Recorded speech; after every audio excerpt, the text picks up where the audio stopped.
Our goal is simple: future wars. Our goal is simple: future wars. Our goal is simple: future wars. Our goal is simple: future wars. Of the interpreters that were left behind in Afghanistan and Iraq, and the special immigrant visa program, which is supposed to take care of them.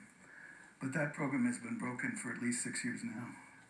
6 years ago, an Afghan translator named C.I.A, who had supported U.S. forces for many years, applied for one of those visas.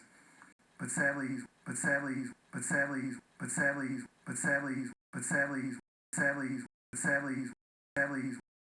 he waited 4 years.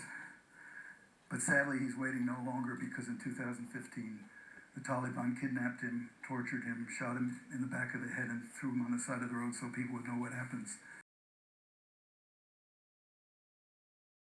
to people who work for the Americans. That situation should not be allowed to continue.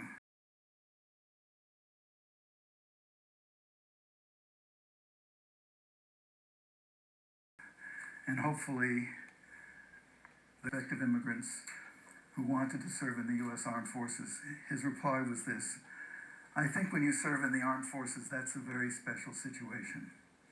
He's right about that. The people we're talking about today are veterans in almost every sense of the word except the legal sense. They have supported U.S. forces. They have participated in U.S. combat operations. They have risked their lives supporting U.S. military personnel, including in combat situation. He's right about that. The people we're talking about today are veterans in almost every sense of the word except the legal sense. They have supported U.S. forces. They have participated in U.S. combat operations. They have risked their lives supporting U.S. military personnel, including in combat. The biggest difference between them and legally recognized veterans is that their lives are in danger if they stay in their home country when their service is completed.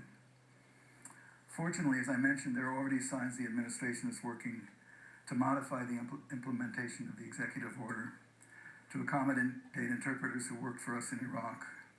And the Congress is reportedly discussing something they're calling a No One Left Behind Act. I could not have come up with a better name if they'd asked me. I love it. Which could provide a chance to unblock much of what has been stuck for years now.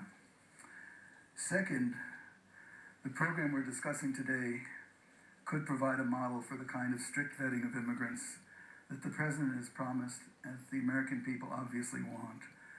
The participants in the SIV program have perhaps the largest stake in keeping out questionable people who might be coming here to try to target them. Already they go through the most strict vetting of any U.S. visa program. They could be an excellent source of ideas for how the vetting process could be made more effective and more efficient in the future. With those opening comments, let me introduce here are both Vietnam-era veterans, and asked, "Can you help me out with this as well?" And we started putting a team together, and here we are now, almost 4 years later. We're in 8 cities, and we've helped resettle over 4,000 people in that time. But that's just a drop in the bucket. There are still tens of thousands of these people. Our goal is simple. Our goal is simple. Who are left behind. And so our goal is simple. We want to get them all their visas that they were promised. When they arrive here, we want to give them what we call an honor flight welcome at the airport and present them with an American flag and thanks for their service. We want to find them a place to live. We want to pay for it for 90 days, furnish it at no cost to them, find them a car, buy them that car, and give it to them, because the car is ultimately the most transformative thing we can do. It opens up a world of employment, help them to find and retain a job, and then, as we call it, find them a first friend, an American to help mentor and guide them. And after we've done this for all of the people that we made this promise to in Iraq and Afghanistan, we don't want to be in business. I mean, how many organizations that you hear that say that they don't want to exist? Iraq and Afghanistan, we don't want to be in business.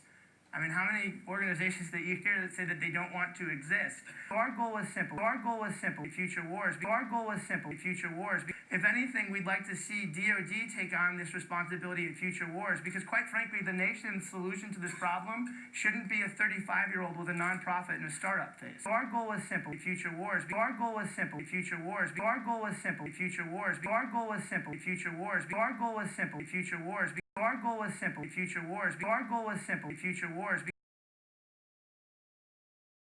We want to upgrade your knowledge about the John Fitzgerald Kennedy presidential murder.